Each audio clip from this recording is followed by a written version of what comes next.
The base interval is still running. I noticed it first when we were loading the launch, a vibration through the rock of the cove shelf, the same 11-second count I have been feeling through my boot soles since the stone became the timing source in episode 72.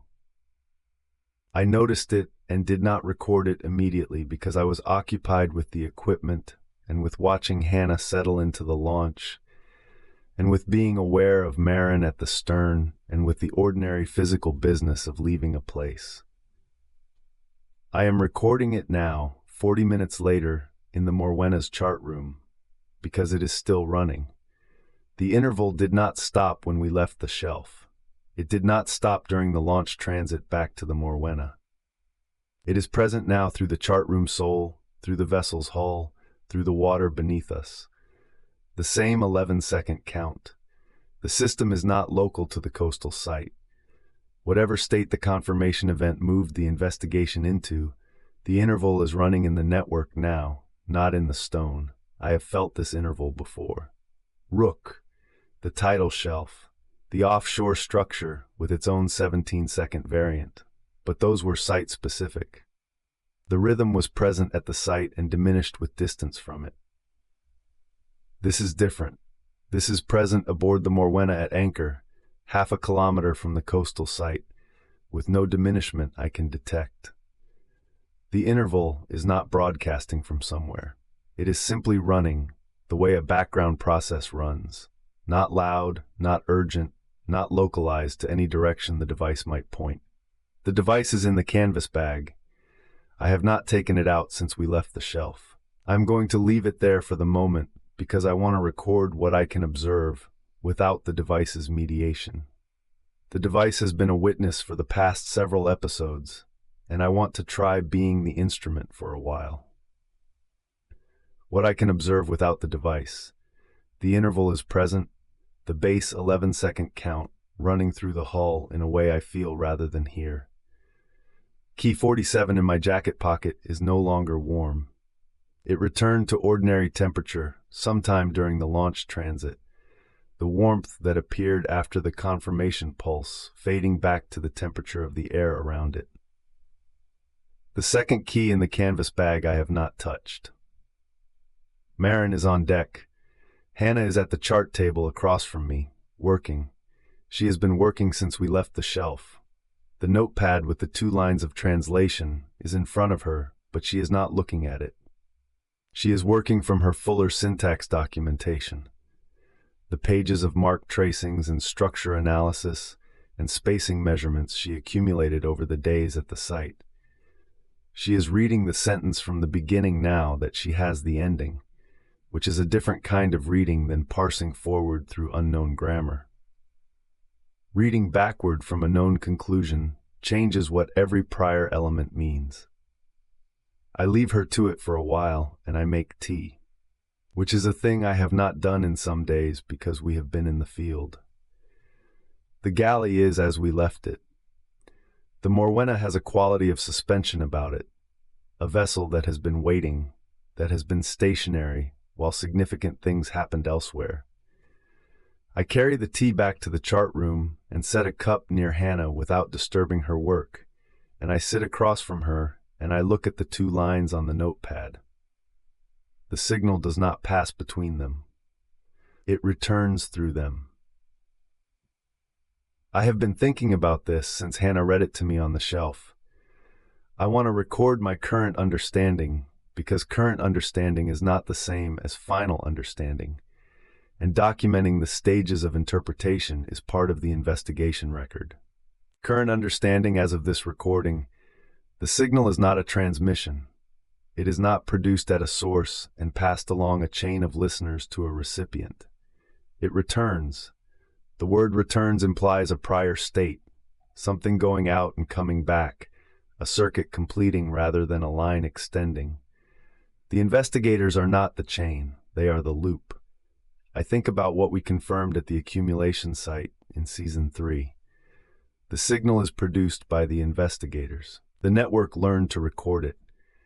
At the time, I understood that as investigators generate the signal, the archive catalogs it. But the consequence mark's translation adds a layer. The signal does not pass between them, which means even when multiple listeners are present, even when Hannah and I are both at a site, both carrying the signal is not moving from one to the other. It is returning through each of them to itself. A circuit requires a path and a return. Two listeners in proximity are not a chain where the signal moves from A to B. They are 2 points in a loop that closes when they are together, the signal completing its return through both of them simultaneously, which changes what the two-investigator requirement means. Not, one investigator transmits, one receives. Instead, two investigators together close the circuit. The loop requires both points to exist. I write, circuit mechanic, 2 points required for loop. Signal completes return through both simultaneously. Neither transmits, neither receives. Both are the path. I look at that for a moment and then I write, working interpretation only. Based on single translation of a mark system I cannot directly read. Do not treat as confirmed. Hannah says, without looking up, the cumulative marks before the consequence section describe 3 stages. I wait. She says, stage 1 describes the condition, the state that precedes network contact, listeners carrying the signal before they find the archive. She makes a note. Stage 2 describes what happens when the return circuit is closed, 2 listeners together completing the loop. I ask about stage 3. She says, stage 3 is the untranslatable portion. She looks at her notepad. The 2 marks I can't resolve. One describes a pre-system state. One describes the result. I say, you mentioned that the result is in present tense. She says, it is. The result is not something that will happen after the circuit closes.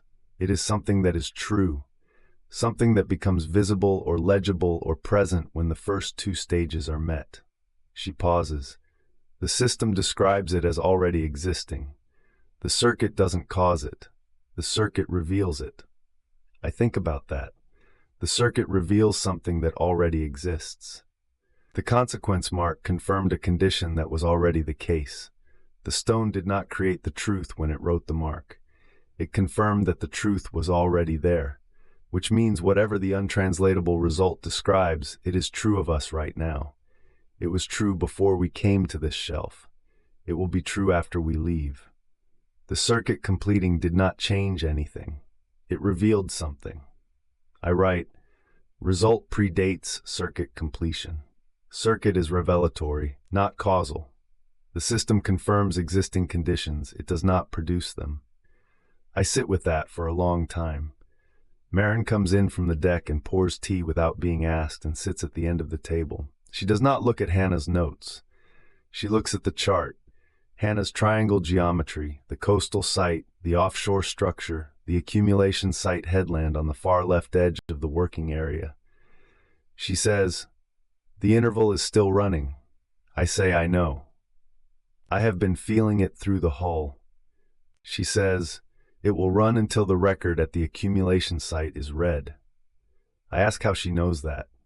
She says, because the interval stopped at Rook when the record there was complete. It stopped at the offshore structure when the confirmation was transmitted. It runs at the network level when there is a pending record. She looks at the chart. The confirmation is pending at the accumulation site. The interval runs until it is read. She is describing system behavior from observation, the same epistemological basis the narrator uses. She has been near enough to this system for long enough to know what the interval running means without knowing why it runs. I accept the observation and note its source. I write, base interval at network level equals pending record. Interval stops when record is read. Destination, accumulation site. Hannah has put down her pen. She is looking at the 2 translated lines on the notepad. She says, the signal returns through them. She says it the way she says things she is turning over, not reading aloud, processing aloud. When I read that on the shelf, I thought it was describing the mechanics, the circuit, what listeners are in the system's terms. She pauses. She says, I've been reading it differently for the last hour. I ask how. She says, the signal returns through them. She looks at the words, not through the pair, through each one. She looks up. The signal that left, the signal the first listener carried before the network existed, before the archive grew around it, it returns, through the current investigators, not as transmission, as return. I hear what she is saying, and I want to record it clearly before I respond to it. She is not describing the circuit mechanic anymore. She is describing something about the relationship between the first listener and the current investigation.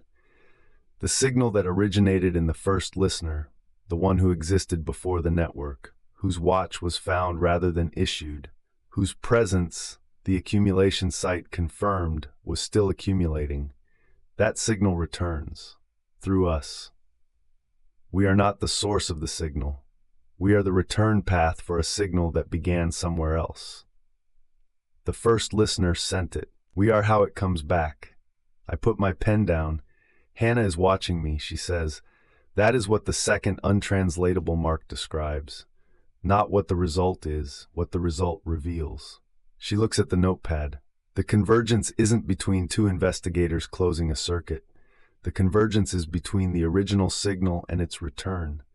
The circuit is not ours. We are part of a circuit that began before we arrived. I do not write anything for a moment. Then I write, signal return mechanic, first listener, origin point, current investigators, return path. Circuit began before us. We are not the loop. We are the closing of a loop that has been open since the first listener. I look at key 47 in my jacket pocket. The key that has been with me since episode 7. The key that was warm after the confirmation. The key whose twin was in the accumulation site drawer and whose origin neither O'Connor nor I can account for. The key that was made before the archive existed. I take it out and hold it. Marin is watching me. Hannah is watching me. I look at the key, small brass, the worn blade, the title shelf stamp on the inner shaft. I have carried this for 2 years without knowing what it was. I have used it to open doors that were already part of a system I did not understand. I have held it at sites that were prepared before the network existed, and it has responded to those sites in ways that metal objects do not ordinarily respond. I know what it is now, or I know one more layer of what it is. A return artifact, not a key to a door, a key to a circuit, one half of a pair made for a purpose that predates everything the investigation has mapped. I look at the accumulation site on Hannah's chart. Case 8 is pending. The record book will have a new entry. The consequence mark wrote it and withdrew and transmitted it to the place where the records go, and the case is pending and the book is still writing, and we have never been back since season 3. And that was before we knew what we were. I know what we are now. Approximately. Imprecisely. In the language of a mark system I cannot read, and a translation I must trust, and an interpretation I have flagged 3 times as provisional. But I know more than I knew this morning. I put the key back in my pocket. I ask Hannah, when we get to the accumulation site, what do we say to the record book? She thinks about this. Then she says, we don't say anything. We read it, the book writes the record, and we read it, and it closes. She pauses. That's what reading the founding document did at the origin site. Reading it closed the investigator record. Reading is the act, not speaking. I think about the worn depression in the title shelf stone. Below the accumulation site, where I placed my hand and the device stopped. The stone designed to be touched. The access condition requiring contact, not procedure. I ask if we need to go to the title shelf first to place the hand again. Hannah looks at Marin. Marin says, the shelf is part of the same stone. The access is continuous. She pauses. But you won't need it this time. I ask why. She says, because the last time you came to the accumulation site, you were investigators reading a record that had been waiting for you. She looks at the chart. This time the record is waiting for you because you completed the configuration that wrote it. She pauses. The site will know the difference. I write that down. The interval runs through the hull. 11 seconds. Steady. A pending record. Running its count. Waiting. I look at the chart. The accumulation site is 2 hours by sea from our current position. The same coastal headland we left at the end of Season 3. The same stone building integrated into the cliff face. The same record book on the same table, with a new entry. Hannah is folding her chart to the navigation sector, the same movement she makes when a destination has been decided. I pick up the canvas bag. The device inside it emits a single brief tone. Not the directional behavior, not the station mode, not the witness harmonic. A single clear note, like a bell tone, like an acknowledgement. It does not repeat. I look at the bag. Hannah is at the helm already. I carry the bag up from the chart room and I stand on the Morwena's deck in the flat overcast light, and I look northwest toward the coast, and the headland is not visible at this distance, but I know the bearing, and the stone is there, and the book is there, and the entry is waiting. Behind me, below decks, the interval runs through the hull. 11 seconds. The case is still pending.